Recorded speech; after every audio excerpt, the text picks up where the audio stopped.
So let's talk about risk transfer in the sales process. I was having a conversation with somebody that I was coaching today in their online business, and they're getting started and they were thinking about, should I offer a 7-day free trial in my membership site, or should I do a refund policy, a no questions asked refund policy? So this got me thinking about why I prefer one over the other. Why do I prefer a refund policy over a 7-day free trial or some type of other risk transfer? I'm going to talk in this video about the power of a good refund policy and why it is so vital in the sales process to communicate that all of the risk for this transaction is on you and not on the buyer. For that, stick around. My name's Lane. This is my channel. I love to help aspiring entrepreneurs, digital entrepreneurs, start and grow their online businesses. So if you're into that kind of thing, stick around because we're going to dive into it. So risk transfer, here we go. When you have something you're trying to sell in your online business, an online course, your membership site, some other type of digital product, you want to figure out how to sell it.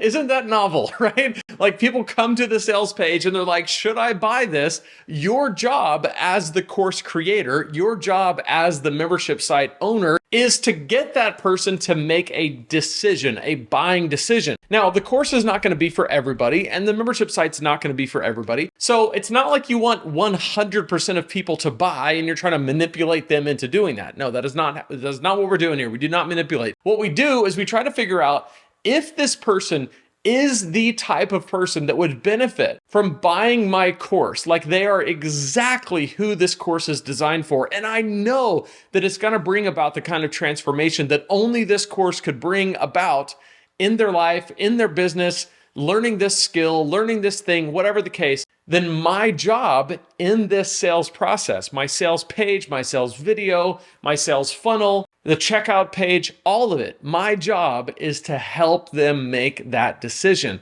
to buy the course. One of the ways that I do this is by transferring the risk of that purchase completely to me and not to them. That's where refunds come in. Refunds are the place. Refunds are the way that we communicate to that potential buyer, it's okay. You can trust this process. I'm not going to mess you over with this because I'm just going to absorb all the risk. The other way of doing this is, and this is the conversation that I just had, they were saying, okay, we have this membership site that we're building. We would like to offer a 7-day free trial where they give us their credit card and at the end of 7 days, it charges or they can cancel. And I said, well, here's the problem that I see with that. We're both trying to accomplish the same thing. In both cases, the refund policy or the 7-day free trial, both trying to accomplish the same thing, which is I want to transfer the risk of this decision to myself instead of you. But with the refund, what I have found is that refunds are incredibly rare. You would think that refunds would be kind of a common thing, especially if it's a part of your sales process where you're really communicating to people, hey, I refund 100%, no questions asked. Within 60 days, within 30 days, if you ask for a refund, you get it. You would think that that would lead to like an excessive amount of refunds, but it really doesn't. What it does do though, is during the sales process, it communicates to that person, you don't have to worry about this. This isn't a risk to you. It's a risk to me. Now, contrast that with just a free trial model where most of the free trials, in a lot of cases for a membership site, it's very, very likely that half might lead to a conversion into paid membership. It might be 1/3, it might be 10%, but it's way less people are going to convert from a free trial to a paid membership than are going to ask for a refund, if that makes sense. In other words, people who buy your course are very unlikely to ask for a refund unless your course just sucks, which if it sucks, redo it, make it better. I'm talking about if you've got a great product that's taking people on a purposeful journey and it's doing the thing that you said it would do in your sales process, if all those bases are covered, if you've done everything that we teach to do here at on this channel, which subscribe if you haven't yet, you should subscribe because all kinds of valuable information here. But if you've done all the things